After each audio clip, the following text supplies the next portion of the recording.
하는데 또 어떻게 될지 모르겠습니다.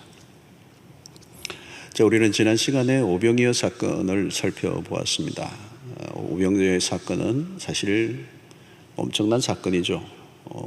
남자만 50명, 오병이어로 먹고 남는 기적. 사복음서에서 다 다루고 있다는 면에서 굉장히 상징적으로 중요한 사건이었습니다. 이 사건 이후에 오늘 일어난 일종의 또 다른 사건이 있는데요. 오병이어 사건과 연결이 되어 있습니다.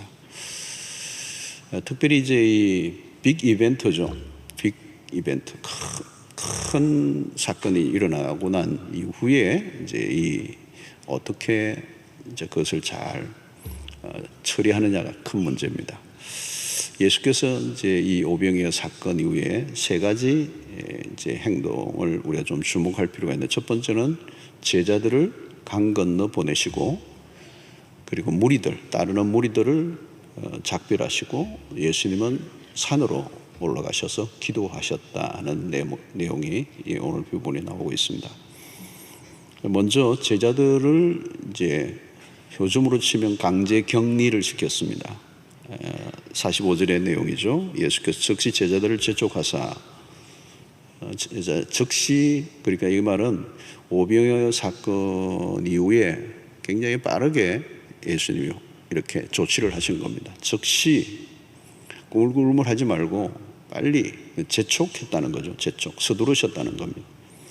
이것은 이제 강제로, 억지로, 그 말은 제자들은 안 떠나고 싶은 겁니다. 오병이어 사건의 여운을 좀 즐기고 싶은, 엄청난 사건에 좀 흥분이 아직도 가시지 않았는데 예수님은 제자들을 강 건너로 이제 배를 태워 보내버리시는 거죠. 강제로 하신 겁니다. 사실 예수님이 이렇게 강제로 하시는 이유가 그런 경우가 별로 없는데, 여기에서는 강제로 하신 거 보면 긴급하고 또 매우 중요한 심각한 상황을 고려해서 하신 행동이라고 보여집니다. 자, 이 강제로 해산을 하신 이유는 오병이어 사건과 연결이 됩니다. 그래서 오병이어 사건의 큰 이 사건은 제자들에게 어떤 일종의 착각이 일어날 수 있는 상황입니다. 그게 뭐냐면 예수님이 왕이 될 수도 있다는 이런 착각이 들어온 것이죠. 사실은 또 뒤에 살펴보겠습니다만은 무리들이 예수님을 임금을 삼으려 했거든요. 이런 상황이 굉장히 이제 일어나는 상황을 예수님이 고려하시고 제자들에게 그 흥분을 깔아앉히시고 또 그들의 착각을 깨뜨리시고, 그래서 그냥 두면 안 되니까 강을 건너게 이제 하신 겁니다. 무리들과 작별을 하셨는데, 이제 이 무리들은 사실 오병이어의 기적을 보고 환호했던 사람들이죠. 아마 여러분들 한번 생각해 보십시오. 이 조그마한 어린아이가 바친 오병이어로 끝도 없이 이렇게 떡을 떼면 또 나오고 또 나오고 이런 거. 그래서 먹고도 또 먹고 배부르고 이런 상황을 목격했다고 생각해 보십시오. 아마 우리도 충격을 받았을 겁니다.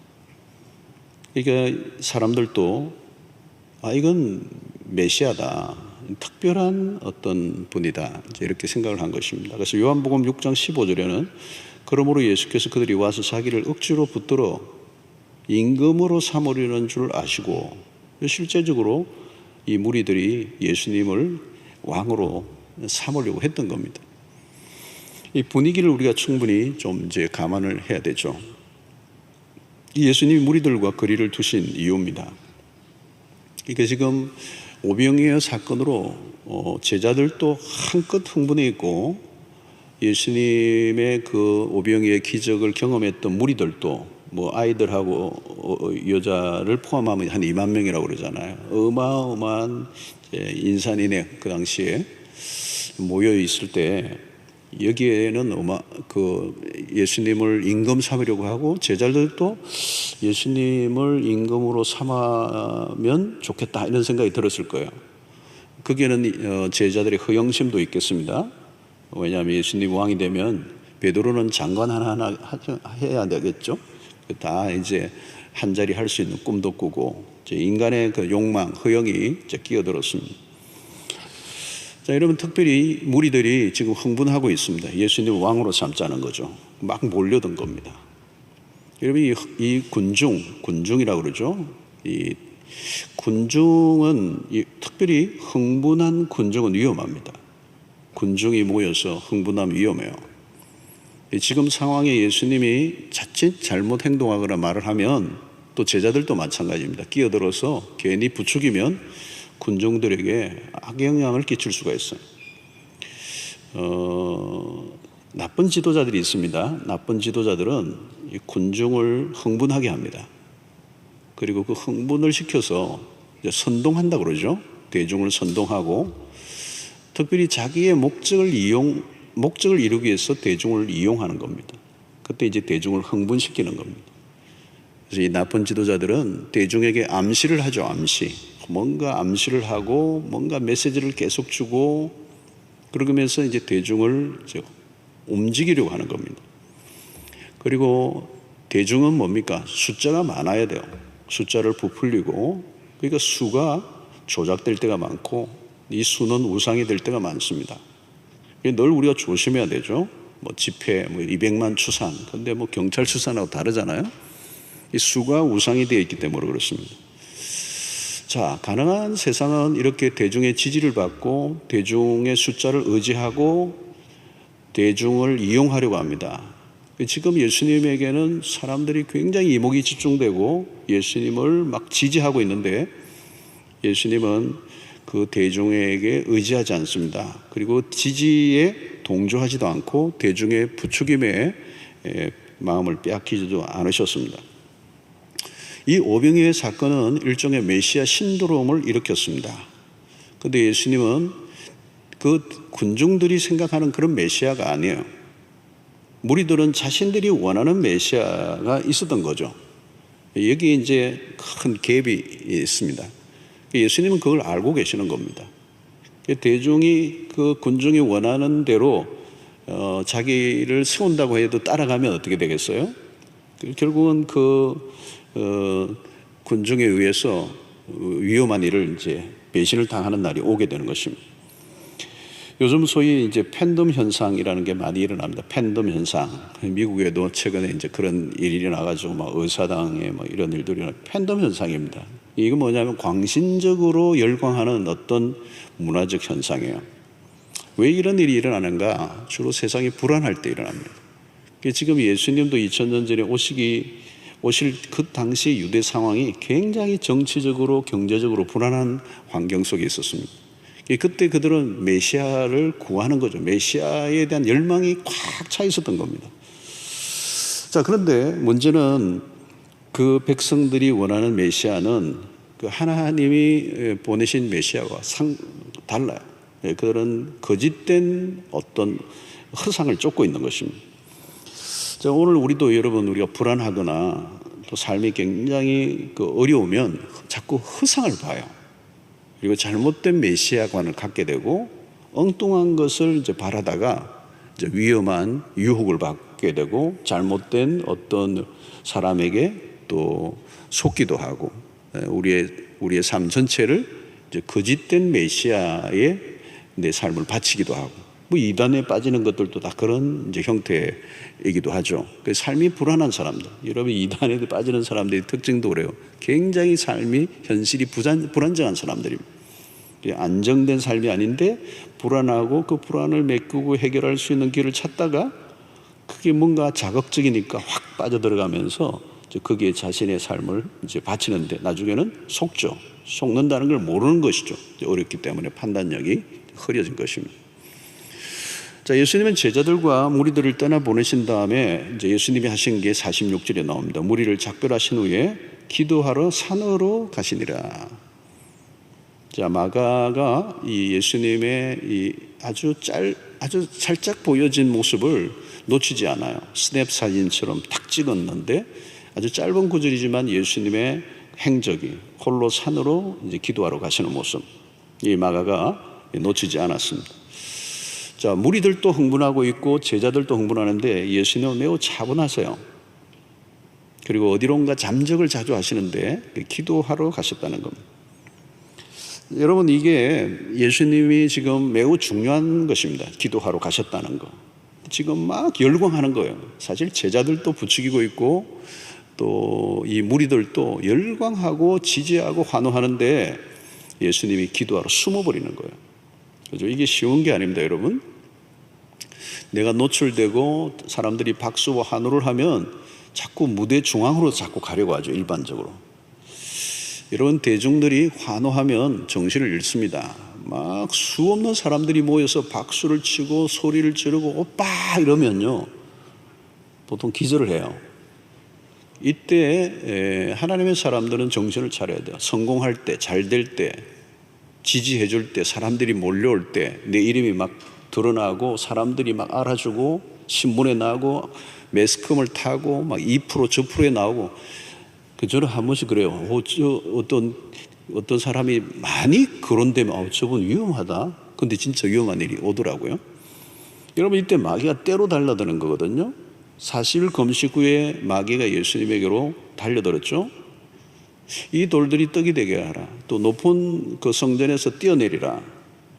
이 시험은 뭔가 하면 너가 한번 멋진 쇼를 한번 보이라는 거야.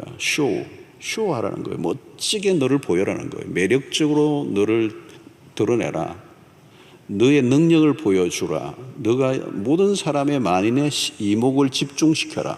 너가 어떤 사람인가를 증명해내라. 이제 이런 너가 얼마나 대단한가, 너의 실력을 한번 보여. 이런 유혹이에요. 근데 사실 이게 굉장히 달콤한 유혹입니다. 여러분, 마귀가 그냥 시험하겠습니까? 그냥 유혹하겠습니까? 굉장히 달콤한 스윗한 그런 시험을 하는 겁니다. 여러분, 세상에 오늘 사람들 보시고 다 어떻게 유명해지기 위해서 목을 맵니다. 유명해지는 거 원하는. 요즘 블로그도 마찬가지고 무슨 인스타그램, 유튜브 그냥 조회수 이런 거잖아. 그 뭐예요, 전부 다? 이 방송, 요즘 미디어의 파워가 큰 게 뭡니까?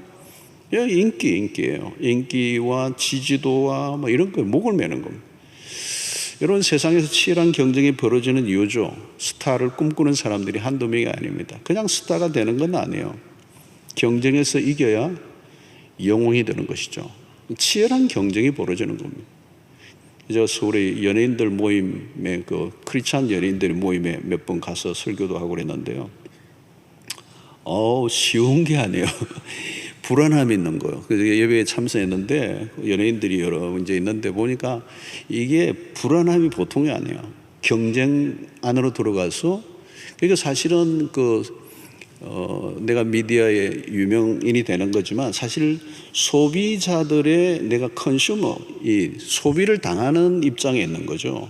내가 그들의 요구에, 청중 대중의 요구에 끊임없이 내가 부응해 주지 않으면, 대중이 원하는 대로 내가 춤을 추지 않으면 내 인기가 언젠가 끝이 나버리는 거죠. 또 새로운 아이돌을 찾는 겁니다. 사람들은 끊임없이 늘 영원한 인기, 영원한 지지는 없는 거거든요.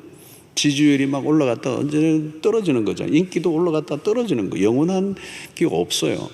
그러니까 늘 불안한 것입니다. 소모품이 되어가는 것이죠. 자칫하면 내가 좋을 때는 지지하지만 어떤 때는 또 다른 새로운 아이들이 오면 버려버리고 또 새로운 어떤 곳을 향하여 소리를 지르는.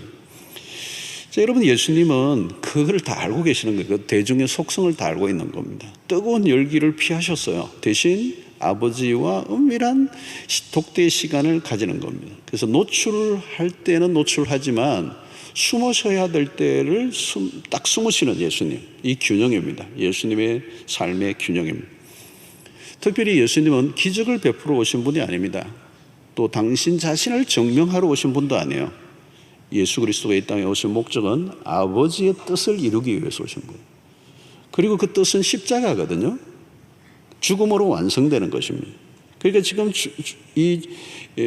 사람들이 환호하는 그 무리들의 그 환호에 결코 휩쓸려 들어가지 않으시고 오히려 십자가에 주목을 하고 있는 것입니다. 그래서 여러분 역사를 보면 대중이 지혜롭기보다는 어리석은 선택을 할 때가 많았어요. 주님은 이미 앞을 내다보고 계신 겁니다. 지금은 환호하는 저 무리들이 언젠가는 십자가에 못 박으라고 소리치는 군중으로 바뀔 것이라는 것까지도 다 보고 계신 것이죠. 이제 주님은 진짜 해안을 갖고 계시는, 멀리 바라보고 계시는 것입니다. 그래서 그런 삶의 중심을 놓치지 않고 살아가게 만드는 힘이 어디에 있었느냐? 따로 기도하러 산으로 가신다는 거예요. 그래서 아버지의 뜻에 고정하는 시간입니다. 이게 기도가 예수 그리스도의 공생의 사역을 아름답게 완성하도록 지켜주는 힘이 이제 거기에서 나온 것입니다.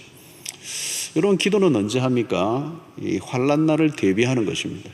다가올 환난 날을. 제자들이 그 기도의 중요성을 이제 알지 못했죠. 그래서 나중에 다 박살이 납니다. 여러분, 기도는 우리의 중심을 잡아주는 일입니다. 우리의 인생이 얼마나 흔들립니까? 주변의 상황과 끝도 없는 위기와 그런 경랑이 일어나는데, 그래서 우리의 중심이 흔들려 버리면 삶이 곤두박질을 치죠. 어디인가 계속 우리의 삶은 치우치게 됩니다. 그런데 이것을 중심을 잡고 중심을 잃어버리지 않고 계속 갈 수 있게 만드는 힘은 결국은 기도에 있는 것입니다. 그래서 우리 주님께서 우리에게 보여주신 아름다운 모범, 지금 덜 끓고 있는데 주님은 아버지에게로 가서 그분과 독대하고 그분 앞에 무릎을 꿇고 하나님과 시간을 가지면서 주변에 밀려오는 모든 그 영향력으로부터 자신을 지켜내시는 예수님의 모습.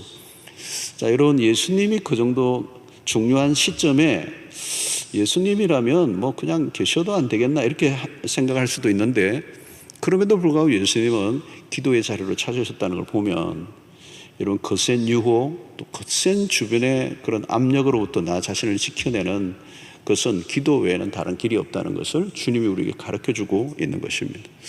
여러분, 우리의 삶에 여러 가지 유혹과 또 외부적 압력과 어려움이 있을 때마다, 중요한 시점마다 우리 기도의 자리를 찾았던 예수님을 본받는 삶을 살아가시는 여러분들 되시기를 축원합니다.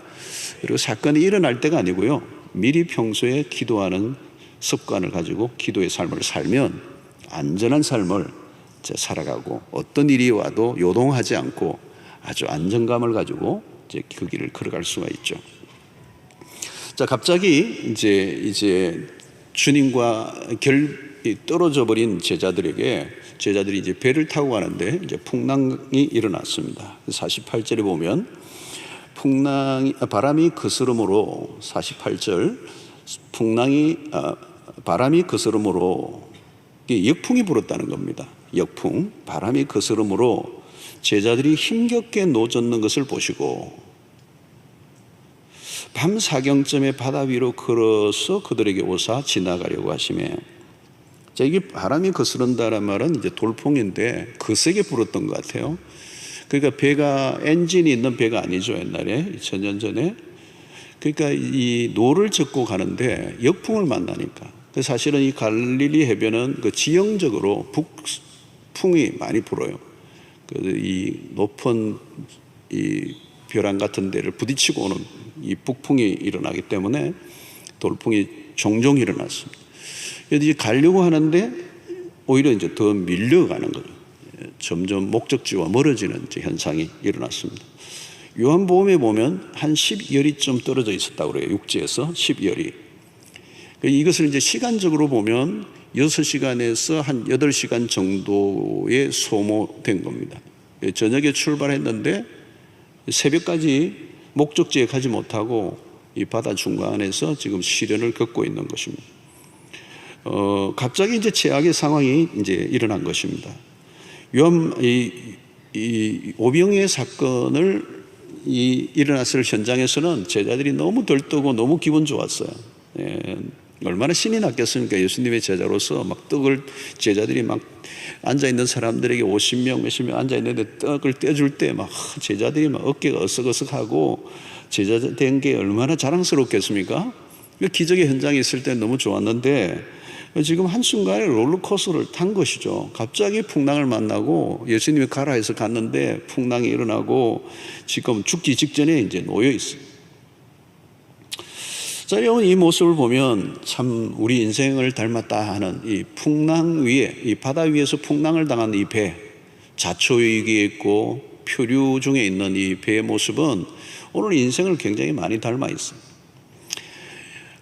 사도행전 후반전에도 그 유라굴라라고 하는 강풍을 만나서 이 참 표류하다가 이제 바울에 의해서 여러 가지 위기를 넘기는 이제 그 사건도 있습니다만은, 이 시편에서도 이 배를 타고 가는 이 항해, 인생을 항해로 이제 비유할 때가 많이 있습니다. 오늘도 여기에 마찬가지. 갑자기 돌풍을 만난 겁니다. 우리 인생에도 문제도 마찬가지예요. 갑자기 여러분, 어려운 문제는 예고 없이 나타난 거거든요. 뭐 남에게 어려움이 일어날 때는 저 사람이 저런 걸 당했구나. 근데 그게 나에게 그런 어려운 문제가 닥치리라고는 아무도 생각하지 않아요. 우리 인생의 문제에 찾아오는 것은 결국은 아무래도 어떤 것도 예고 없이 갑자기 닥치고 우리의 삶을 흔들어 놓을 때가 많습니다. 이게 우리 인간의 한계죠. 우리가 지금 이제 코로나 이 팬데믹 상황도 뭐 작년 요맘때 시작이 막 본격적으로 시작이 되었습니다. 그래서 한 1년이 되죠. 이제 1년이 이제 넘어가는 점이에요. 1년이. 여러분, 코로나 팬데믹 상황이 뭐 저 중국 우한 쪽에서 뭐 일어난다 그럴 때만 해도 뭐 중국에서 일어나는 걸로 생각했지, 이게 이렇게 넘어와서 우리 지금 오랫동안 이렇게 마스크를 쓰고 우리의 삶의 전체를 바꿔놓을 줄 몰랐습니다. 이게 돌풍이죠, 돌풍. 갑자기 온 인류가 처해 있는 돌풍, 거대한 돌풍이고, 이 돌풍이 한순간에 우리의 삶을 다 바꾸어 놓았어요. 우리의 삶에 가는 길을 멈추어 놨고, 무엇보다도 우리가 가졌던 모든 계획들이 다 무산이 되어버렸어요. 제가 이제 만나는 많은 분들도 뭐 작년, 또 그 작년에 뭐 이런 연초부터 일어났으니까 그 전해에 2020년부터 뭔가 시작하기 위해서 어마어마한 투자를 하신 분들도 계세요. 새로운 사업을, 아이템을 가지고 시작했는데 이제 코로나를 만난 거예요. 우리 교회 성도들 가운데도 많은 뭐 다양한 영역에서 돌풍이 찾아오고, 우리가 계획했던 거, 우리가 목표한 지점이 저기 있는데 목표로 못 가는 거예요. 왜? 돌풍을 만난 거예요. 오히려 더 뒤로 밀려가는 거예요. 그래서 삶의 모든 게 다 엉켜버렸어요. 다 엉켜버리고 다 꼬여버리는. 여러분, 오늘 제자들의 모습이 바로 이제 그런 모습이죠. 자, 이때 예수님은 이 제자들에게 배를 태워서 떠나보내게 하신 분이 예수님이거든요. 그렇다면 무슨 의도가 있었을 거란 말이에요. 그냥 보내신 건 아니고, 이 제자들이 무리들과 또 무리와 흥분한 무리들과 만나서 뭔가 어떤 잘못된 일이 일어나지 않기 위해서 떼놓은 것도 있지만, 이 풍랑이는 바다 위로 보내신 예수님 목적이 있을 거라는 거예요. 그래서 우리는 이 특별히 복음서를 볼 때 중요한 태도 중에 하나는 예수님이 제자들을 어떻게 훈련시키는가에 대한 관점으로 성경을 읽는 것도 굉장히 중요하다고 그랬습니다. 한 사람 한 사람의 제자들을 잘 훈련시키시는 것이 이제 예수님의 하나의 목표 중에 하나예요. 그러니까 지금 이 풍랑이는 바다 위로 몰아넣으신 것은 예수님이시고, 그 예수님의 말씀을 따라 바다 위로 갔는데 풍랑을 만났다면 그 풍랑을 일으키신 목적과 이유가 있을 거란 말이죠. 그게 뭘까요, 여러분? 제자들의 믿음을 확인하는 것입니다. 제자들의 믿음을 검증하시는 거예요. 테스트하시는 거예요. 평소에 어떤 믿음을 가지고 있는가는 잘 알 수가 없어요, 여러분. 우리가 교회 안에서 있을 때도 마찬가지입니다. 이 예배 드릴 때 우리는 믿음이 있는지 없는지 잘 몰라요. 다 똑같이 찬송하고 똑같이 뭐 예배 드리고, 믿음이 있는지 없는지 알 길이 없어요. 뭐 믿음의 도수가 얼마나 높은지 알 길이 없어요. 근데 이제 어려운 현실 안으로 들어가 보면 그때 이제 믿음이 있는지 없는지 이제 확인이 되는 거잖아요. 그러니까 지금 오병이어 할 때 막 주님하고 흥분하면서 떡 나눠줄 때는 제자들의 믿음은 필요하지 않아요. 주님이 함께 계시고 주님의 기적을 그냥 자기들이 뭐 직접적으로 경험하면서 주님에 의지해서 지금 활동하고 있으면 되는 거죠. 근데 주님과 떨어져서 공간적으로 떨어지고 바다의 한가운데 들어가고 풍랑이 일어나니까 이제 믿음의 실체가 드러나는 거예요. 오늘 49절을 보시면 제자들이 그가 바다 위로 걸어오심을 보고 유령인가 하여 소리를 질렀다는 거예요. 유령이라. 귀신이다 이렇게 소리를 지르는 거예요. 참 여러분, 이게 눈길을 끄는 것입니다. 여러분, 지금 예수님을 이제 착시 현상이 일어난 겁니다. 다가 물 위로 걸어오시니까 밤중에 유령이라는 거죠. 근데 여러분, 조금 전까지 예수님을 만났습니다. 조금 전까지. 그리고 그분은 기적을 행하셨던, 오병이어의 기적을 행하셨던 창조주이세요. 그러니까 물 위로 걸어오시는 것은 아무것도 아니에요, 예수님에게. 그러니까 믿음의 눈이 열려 있다면 유령이라고 놀랄 일이 아니고, 예수님 반갑습니다 이래야 돼요. 오실 때 오셨군요 이렇게 해야 되는데, 이제 믿음이 없었던 거죠. 이때가 언젠가 하면 상당히 이제 지쳐 있는 때, 이 노를 젓고 심야의 풍랑을 만나고 6시간, 7시간, 8시간 시달렸으니까 아무리 뭐 뱃사람들이고 업으로서 잔뼈가 굵었던 사람이라도 이때는 지금 탈진한 상태입니다. 완전히 절망하고, 그리고 다른 복음서를 대조해 보면 이 물결이 거칠어 크게 일어나 이 물이 막 바다 배 위로 들어오고 이 좌초의 위기까지 있으니까 굉장히 생명의 위협을 느끼면서 위기 가운데 있으니까 이들이 착시 현상이 일어난 거예요. 그죠? 착각을 하는 거죠. 예수님이 물 위로 걸어오실 것이라고 하는 것은 전혀 기대하지 않았어요. 근데 사실 안으로 들어가면 이게 뭡니까? 불신앙입니다. 예수 그리스도가 아직 누구이신지 모르고 있는 거죠. 예수님을 지금 따라다니고 많은 시간을 함께 했는데도 예수님이 누구인지를 모르는 겁니다. 여러분, 오병이의 사건 정도를 행하신 예수님이라면 제자들이 눈을 떠야 돼요. 그분이 누구라고요? 전능하신 하나님이시나. 그러면 그분은 지금 걸어올 때 물 위로 걸어오실 예수를 당연하게 믿어야 되는데, 물 위로 걸어오는 예수를 그들은 인식하지 못해요. 유령이라고 하는 것. 자, 이것을 마가가 이 성경을 기록하면서 설명을 이렇게 붙입니다. 52절에. 이는 그들이 왜 그런 일이 일어났는가? 왜 유령이라고 놀라가지고 그냥 막 소리를 지르느냐? 이는 그들이 그 떡 떼시는 일을 깨닫지 못하고, 이 말이 그 말입니다. 그 떡 떼시던 일을 깨닫지 못한. 그러니까 떡을 떼시는 그 사건을 통하여 제자들이 깨닫지 못했다는 거예요. 그분이 하나님이시란 것을 보지 못했다는 거예요. 도리어 마음이 둔하여졌다는 거예요.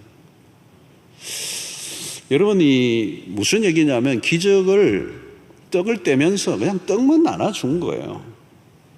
여러분, 우리가 교회에서 신앙생활 하다 보면 활동만 하고 열심히 하는데 믿음이 안 자라는 사람들이 있어요. 교회는 오래 다녔는데 깨닫지 못하는 거죠. 이제 여기서 깨닫지 못한다는 말은 뭘까요? 그리스도에 대해서 눈이 뜨지 않은 거예요. 그러면 그리스도가 누구인지 모르게 되고, 여러분, 믿음에 있어서 가장 중요한 것은 내가 어떻게 열심히 믿는 게 믿음이 아니고요, 믿음의 대상이 누구인지를 정확하게 알아야 되는 거예요. 그걸 모르면 믿음은 성립이 안 되는 겁니다.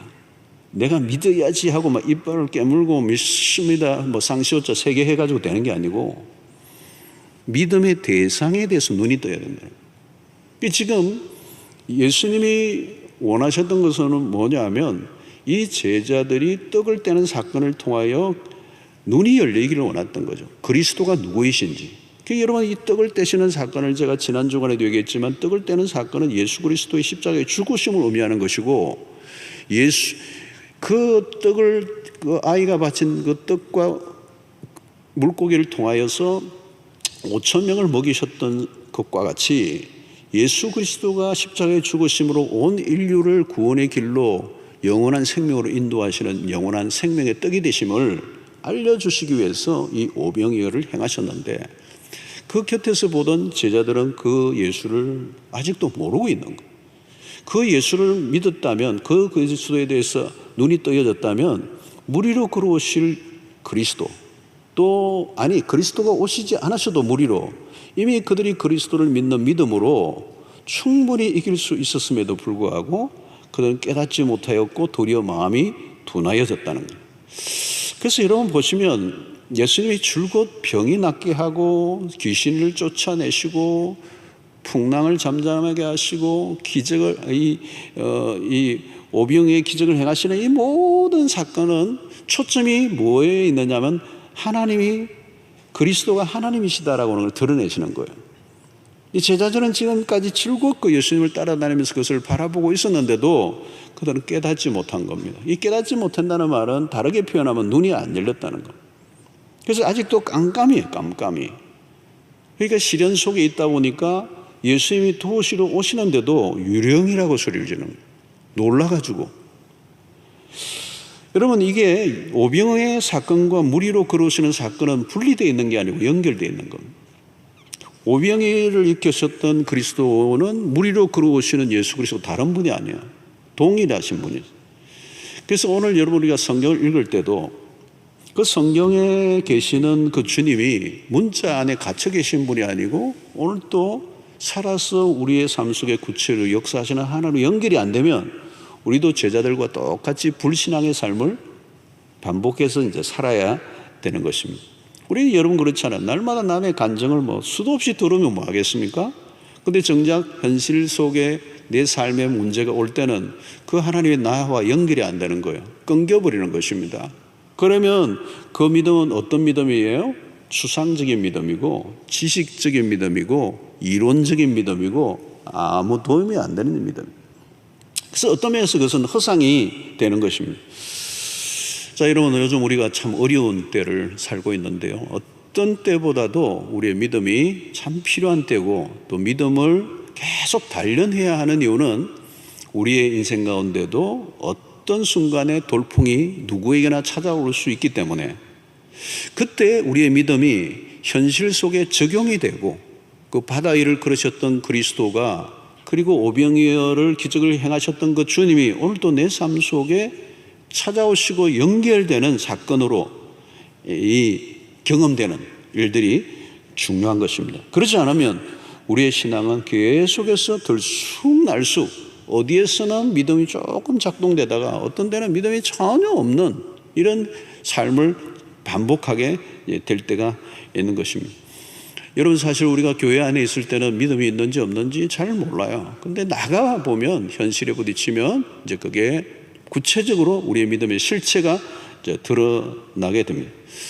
자, 오늘 우리가 깨닫지 못하고 마음이 둔하여졌다. 이게 사실 제자들에 대한 마가의 진단이고 설명입니다. 마음이 둔하여져 있으면 무슨 일이 일어나는지 모르는 겁니다. 제일 답답한 게 뭐냐면 깨닫지 못하는 겁니다. 그래서 도리어 마음이 둔하여졌다. 그런 사실 이렇게 예배를 드려도 마찬가지입니다. 하나님의 말씀을 들어도 이 깨달음이 오는 거. 그죠? 깨달음이 온다는 말은 눈이 열린다는 얘기, 아까도 얘기했습니다만 눈이 열려져요.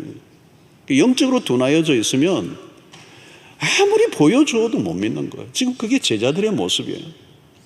여러분, 제자들이 지금 기적을 한두 번 봤습니까? 지금 우리가 복음서만 봐도 1장부터 계속 일어나는 게 기적이에요. 그리고 예수님의 말씀을 얼마나 많이 하셨어요. 그죠? 우리가 그동안 살펴본 것만 해도 제가 오늘 설교가 마가복음 1장부터 지금까지 한 게 오늘 설교만 해도 40번이 넘었는데 그것도 다 못다한 말이 많은데 예수님이 얼마나 많은 걸 보여주시고 말씀하셨어요. 그런데 깨닫지를 못하는 거예요. 오병이어 사건은 여러분 빅 이벤트예요. 엄청난 사건이에요. 그런데도 눈이 안 열리는 거예요. 둔하여졌다. 여러분, 우리 인생의 가장 큰 복이 뭔가 하면요, 이 깨달음이 오는 겁니다. 깨달음이 오는 거. 말씀을 볼 때 영감이 막 오는 거예요. 영감. 막 줄을 끊고 싶은데 줄을 끌려고 했는데 영감이 오는 날은요, 어느 부분만 끊는 게 아니라 안 끌 데가 별로 없어.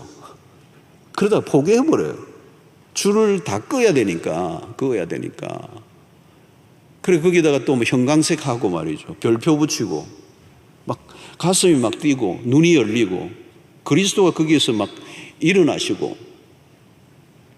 여러분, 오늘 우리의 일상의 사건, 사고가 우리를 당황하게 하는 게 아니고요. 가장 심각한 것은 그리스도가 누구이신지 모르기 때문이에요. 제자들이 지금 난처한 상황에 빠져 있는 이 모습은 그리스도가 누구인지 모르니까 당황을 하고 바닥을 치고 두려워하고 막 벌벌 떨고 어떻게 예수님이 물 위로 걸어오실 수 있는가? 그 예수님에 대한 잘못된 생각이잖아요. 무리가 아니라 물을, 여러분 출애굽기에서 이스라엘 백성이 출애굽을 할 때 무슨 일이 납니까? 물벽을 세우셨잖아요. 그죠? 물벽. 그래서 바다를 육지처럼 지나게 하셨어요.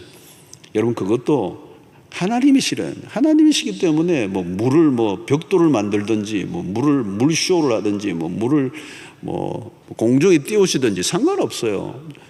주님은 하나님이시기 때문에. 근데 여러분 제자들은 그걸 꿈에도 생각 못한 겁니다. 이제 다른 복음서에 보면 베드로가 이제 그 장면 예수님이 물 위로 그런 걸 보고 막 흥분해 가지고 이제 나중에 이제 늦게 깨닫고는 나도 좀 물 위로 걸어오게 하소서 막 그랬어요. 그래 걸어오라 그러니까 막 물 위로 걸었잖아요. 여러분 역사에 물 위로 걸은 사람은 딱 한 사람밖에 없어요. 베드로. 물론 금방 또 빠져가지고 허우적거리면서 건져 주소서 막 이러고 막 하여튼 참 문제야예요, 문제야. 근데도 여러분 물 위로 한번 걸어봤다는 게 어디예요, 여러분? 자, 여러분 여기에 제자들이 믿음으로 반응하지 않았다는 겁니다. 걸어오실 때 예수님 오실 줄 알았습니다. 기다리고 있었습니다. 저 멀리 물체가 하나 언뜻 뭔가 흐물흐물 보일 때부터 나는 주님인 줄 알았습니다. 주님이 아니면 이 시간에 우리를 구하러 오실 분이 어디 있습니까? 이런 믿음의 반응을 했어야 되는데 유령이라 그러고 막 다 그냥 눈 감고 막 바닥에서 기고 말이에요. 소리를 지르고 기절하고 막. 사랑하는 성도 여러분, 우리의 영안이 열려지게 되기를 축원합니다. 다가오신 주님을 볼 수 있어야 돼요. 자, 오늘 여러분 보시면 51절에 배에 올라 그들에게 가시니 바람이 그치는지라. 제자들이 마음이 심히 놀랐다는 겁니다. 여러분 예수께서 배에 오르시니까 바람이 그쳤어요. 상징적인 모습이죠. 그리스도가 오시면 상황 종료가 되는 겁니다. 여러분 창조자 그리스도가 창조주이심을 유감없이 발휘하는 풍랑을 잠잠하게 하시고 죽은 자를 살려내시고 그리스도가 그리스도로서 충분히 당신을 드러내시고 있는 모습을 우리에게 보여줍니다. 그리고 마지막으로 오늘 정리할 것은 물 위로 걸어오신 예수는 공간적으로 떨어져 있었지만 제자들에게 무슨 일이 일어난지 기도하러 가셨던 주님은 이미 바다 한가운데서 무슨 일이 심야에 일어나고 있는지를 다 알고 계셨어요. 그리고 정확한 시간에 주님이 제자들을 향하여 물 위로 걸어오셔서 그들을 풍랑을 잠재우시고 목적지까지 도달하게 하셨어요. 자, 여기에서 우리는 물 위로 걸어오신 예수는 전능하신 창조주 하나님이에요. 그리고 공간적으로 떠나 있었지만 제자들에게 무슨 일이 일어나고 있는지를 심야에 비록 산에 계셨지만 제자들에게 일어난 상황을 다 알고 계신 하나님은 어떤 분이죠? 전지하신 하나님이십니다. 이 전지하신 하나님은 옴니사이언스라는 단어예요. 모르시는 게 없다는 겁니다. 요즘 구글 씨는 모든 걸 알고 있다 그래요. 구글이 많은 걸 알고 있어요. 많은 데이터를 축적해서 우리 개인에 대한 정보를 우리가 검색하고 구글을 통해 하면 구글이 전부 다 우리의 신상의 모든 걸 다 정보를 갖고 있어요. 그죠? 요즘 우리가 어디 가고 뭘 했고 어디에서 뭐 하면 우리 핸드폰, 스마트폰이라는 게 그런 거잖아요. 정보를 축적하고 검색해서 이게 데이터를 가지고 있고 우리에 대해서 우리가 뭘 좋아하는지 어떤 것을 어떤 성향을 갖고 있는지 내가 나이가 몇 살 다 알고 가지고 있잖아요. 정보를. 그래서 이 구글은 정보를 축적을 계속시켜서 더 이제 스마트해지겠죠, 나중에. 그런데 여러분, 하나님은, 우리 주님은 정보를 더 축적하실 필요가 없으시고, 처음부터 완벽하게 모든 걸 알고 충분히 알고 계시는 분이세요. 누구에 대해서? 우리에 대해서. 우리에게 일어나는 일뿐만 아니라 어떤 사건만 아니고 우리의 감정까지, 우리의 생각까지, 우리의 모든 것을 주님은 알고 계세요. 어떤 분은 기도할 때 하나님 잘 모르실 것 같아서 알려드립니다 이런데 그러지 않으셔도 돼요. 주님은 완전히 다 알고 계세요. 완벽하게 알고 계세요. 더 알려드릴 게 없어요. 우리보다 우리를 더 잘 아시는 분이에요. 그러니까 지금 심야에, 그러니까 지금 상당히 시점으로 보면은 3시와 6시 사이입니다. AM 오전 3시와 6시 사이 깜깜한데 바다 위로 걸어오셨어요. 이미 항해한 지 6시간 이상 흘렀을 시간이고, 그러니까 지쳐 있고 완전히 이제 초죽음이 되어 있는 상황.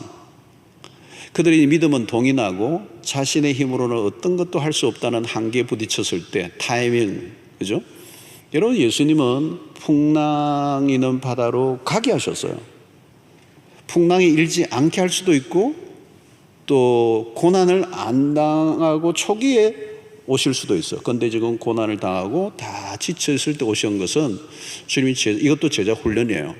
고난의 한가운데서 그들을 이제 하나님 자신들의 힘으로 할 수 없는 그 절체절명의 순간에 하나님이 주님이 다가오셔서 그들을 이제 일으켜 세워주시는 모습을 우리에게 보여주고 있습니다. 사랑하는 성도 여러분, 우리의 삶의 미래는 우리가 알 수가 없습니다. 오늘 돌풍이 일어났던 바다 한가운데 제자들의 삶처럼 우리의 인생도 미래를 알 길이 없어요. 내일 돌풍이 일어날 수도 있고요, 예측할 수 없는 사건과 문제가 우리의 인생을 덮칠 때가 있습니다. 그러나 여러분, 우리가 두려워할 필요가 없습니다. 우리보다 우리를 더 잘 아시는 주님이 우리를 지켜보고 계세요. 옴니사이언스, 우리의 모든 것을 아시는 전지하신 하나님. 때로는 우리가 좀 죄를 지을 때는 그 하나님이 좀 불편해요. 안 계시면 좋겠는데. 근데 그런 불편함이 있지만 전지하신 하나님, 우리의 삶에 훨씬 더 유익하고 우리에게 축복이 되는 것입니다. 우리의 모든 삶이 그분의 시선 안에 있다는 말은 그분의 돌보심 안에 있다는 뜻입니다. 제자들이 결코 풍랑에 빠져 죽도록 내버려 두지 않으시고 정확한 때에 찾아오셔서 건져내시고 목적지에 도달하게 하셨던 것처럼 주님이 우리의 삶 가운데도 모든 우리의 삶이 그분의 시선 안에 있고 필요할 때, 가장 정확한 때 우리에게 찾아오셔서 우리를 건져내시고 또 우리의 목적지에 도달하게 하시고 우리를 마지막까지 인도해 주시는 신실하신 주님을 여러분들 믿으시기를 축원합니다. 주님, 우리를 내버려 두지 아니하시고요, 모른 채 하지 아니하시고 그냥 환난 가운데 두지 아니하신다는. 그래서 오늘 우리도 우리에게 다가오시는 그리스도를 우리 환영하고 눈이 밝아져야 돼. 그래서 그분과 함께 동행하고 그분이 우리의 인생의 배에 타시면 어떤 일이 일어나도 목적지까지 우리를 도달하게 하시는 승리의 주님이심을 믿고 그분을 더 알아가는, 그분을 더 신뢰하는 믿음의 삶을 살아가시기를 축원합니다. 하나님 아버지, 감사합니다. 오늘 또 우리에게 주신 말씀으로 인하여